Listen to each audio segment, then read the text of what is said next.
Hi, third graders.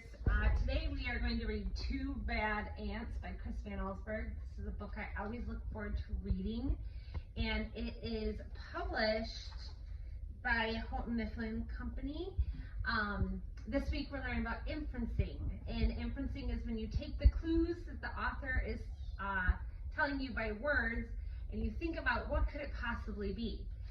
Chris Van Allsburg does an excellent job in this book. Not only that, but then he shows you by the pictures. So it's taking the pictures, the illustrations, and the words and putting them together to tell your story. So I want you to think about what is something that could be a crystal in your kitchen, or a brown boiling lake, or maybe a wet dark chamber. So we are going to read Two Bad Ants by Chris Van Allsburg.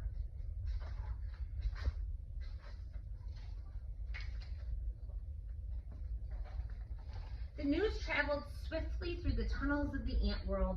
A scout had returned with a remarkable discovery, a beautiful sparkling crystal. When the scout presented the crystal to the queen, she took a small bite, then quickly ate the entire thing. She deemed it the most delicious food she has ever tasted. Nothing could make her happier than to have more, much more.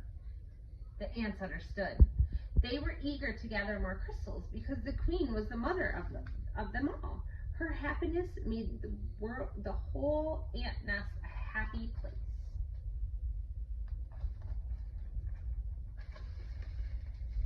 It was late in the day when they departed. Long shadows stretched over the entrance to the ant kingdom. One by one, the insects climbed out, following the scout who had made it clear. There were many crystals where the first had been found, and the journey was long and dangerous. They marched into the woods that surrounded their underground home.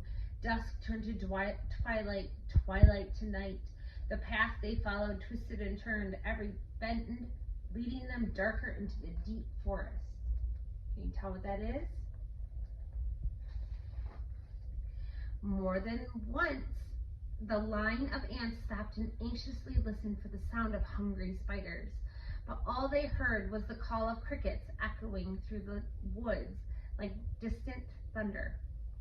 Dew formed on the leaves above. Without warning, huge cold drops fell on the marching ants. A firefly passed overhead for an instant, lit up the woods with the blinding flash of a blue-green light. So can you infer what those droplets were? At the edge of the forest stood a mountain. The ants looked up and could not see its peak.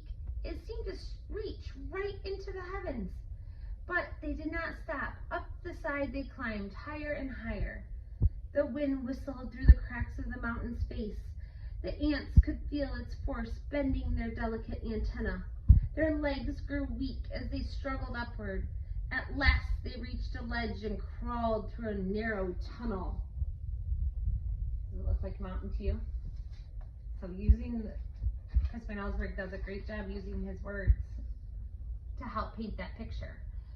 When the ants came out of the tunnel, they found themselves in a strange world.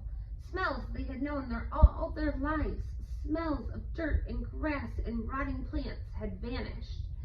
There was no more wind, and most puzzling of all, it seemed that the sky was gone.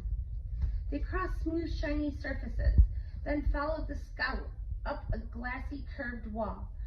They then reached their goal. From the top of the wall, they looked below to a sea of crystals.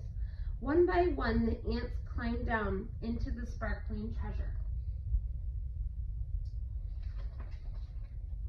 Quickly, they each chose a crystal, then turned to start their journey. There was something about this unnatural place that made the ants nervous. In fact, they left in such a hurry that none of them noticed the two small ants who stayed behind. "Why go back?" asked the other. "This place may not feel like home, but look at all these crystals."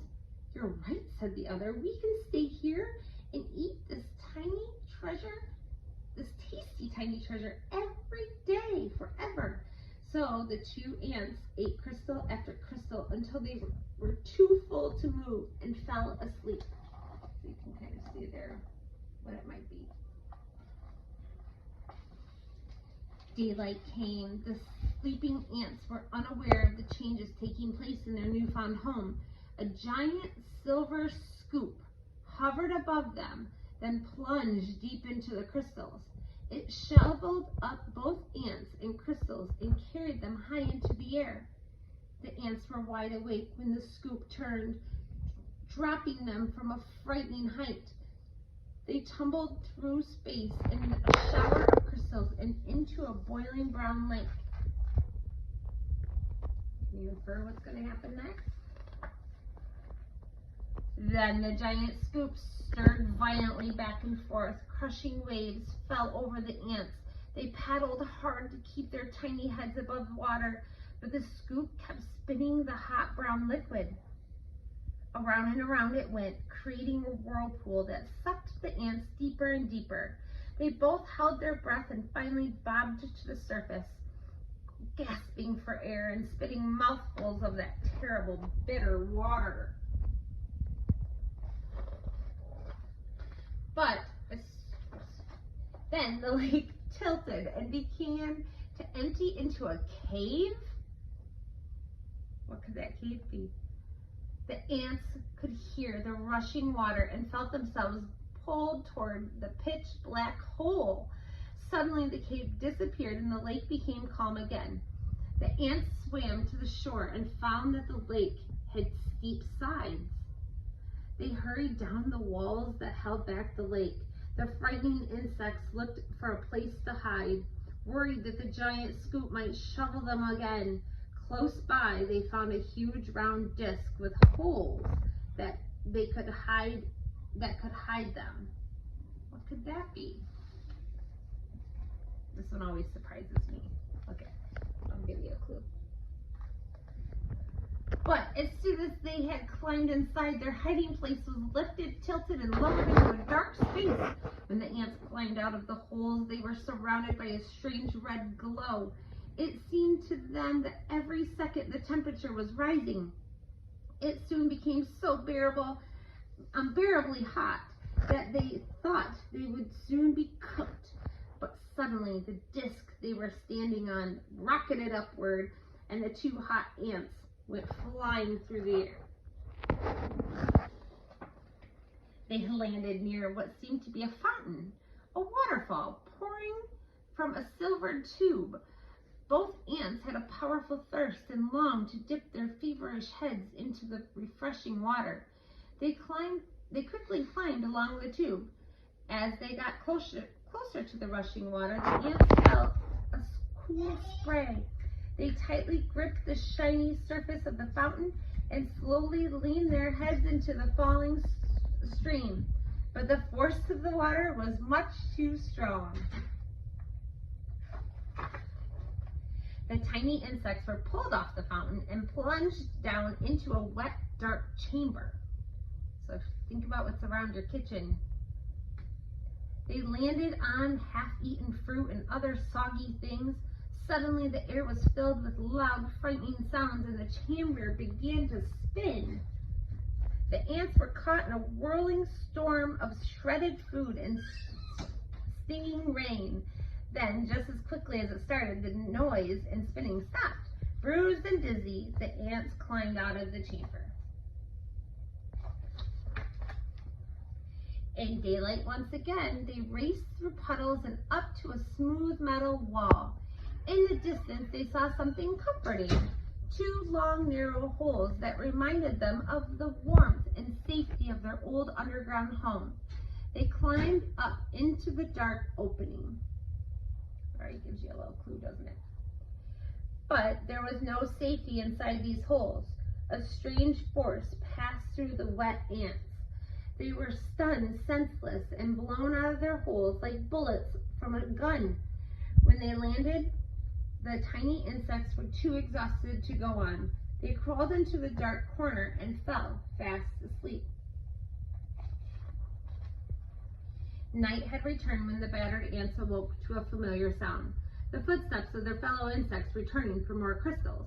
The two ants slipped quietly back to the end of the line. They climbed the glassy wall and once again stood amid the treasure. But this time, they each chose a single crystal and followed their friends home. Standing at the edge of their ant hole, the two ants listened to the joyful sounds that came from below. They knew how grateful their mother queen would be when they gave her their crystals.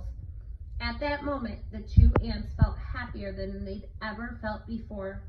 This was their home. This was their family. This was where it was meant to be. And that was Two Bad Ants. So were you right with your inferencing, trying to figure out what was going on in the story? All right, guys, see you next week. Bye.